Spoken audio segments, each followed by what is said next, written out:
Hello, ladies and gentlemen. Welcome to the Morrowind Book Club. Today, we find ourselves up in the upper floor of Irgola, the pawnbroker in Caldera, and we are going to be reading because he was so nice to allow us to lend us this book for today's episode. We're going to be reading The Buying Game. So let's go ahead and get started. You have gained knowledge from this book. Your mercantile skill increased to 22. I'm honestly not surprised. With a name like The Buying Game, I really expected to get some sort of personality-driven trait. So anyways, so many people simply buy the items they need at the price they are given. It is a very sad state of affairs when the game is really open to all. You don't need an invitation. And it is a game, the game of bargaining, to be played seriously. And I hasten to add, politely. In Elsewhere, actually, that would make sense. I'm looking at the name. I think this does look like it might be a Khajiit name. Ababael Timsar Dadisum. Okay. In Elsewhere, it is common for the shop owner to offer the prospective buyer tea or sweetmeats. This is definitely a Khajiit. And engage in polite conversation before commencing the business. This eminently civilized tradition has a practical purpose, allowing the buyer to observe the wares for sale. It is considered impolite not to accept, though it does not imply obligation on the part of the buyer. Whether this particular custom is part of the culture or not, it's wise for the buyer and seller to greet one another with smiles and warm salutations, like gladiators honoring one another before the battle. Bargaining is expected all over Tamriel, but the game can be broken if one's offer is so preposterously low that it insults the shopkeeper. If you are offered something for 10 gold pieces, try offering 6 and see where that takes you. Do not look like you're very interested. Okay, so do not look like you're very interested, but do not mock the quality of the goods, even if they deserve it. Much better to admire the quality of workmanship, but comment that regretfully you simply cannot afford such a price. When the shopkeeper compliments your taste, smile, but try to resist the flattery. A lot of the game depends on recognizing the types of shopkeepers, and not automatically assuming that the rural merchant is ignorant and easily fooled, or rapacious. Rapacious? That's a word I'm gonna have to look up. City merchant is selling shoddy merchandise.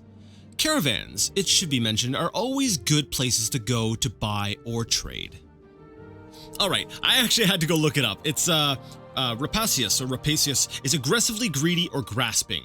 So an excessively greedy or grasping merchant, city merchant. See, we look up these words.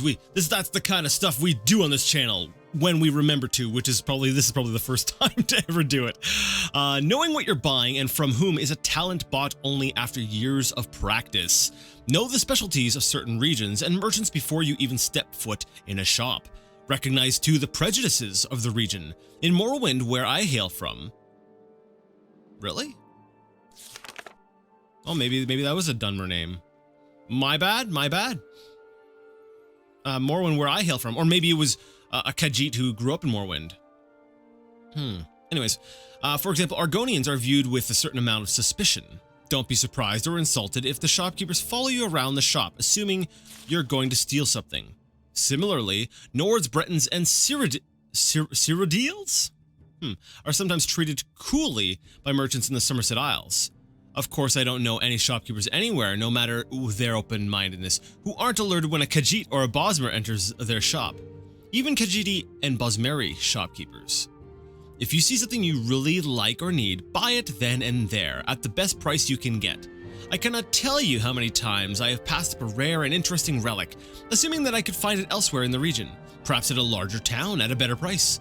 Too late, I discovered I was wrong, and when I returned to the shop weeks later, the item I wanted was gone.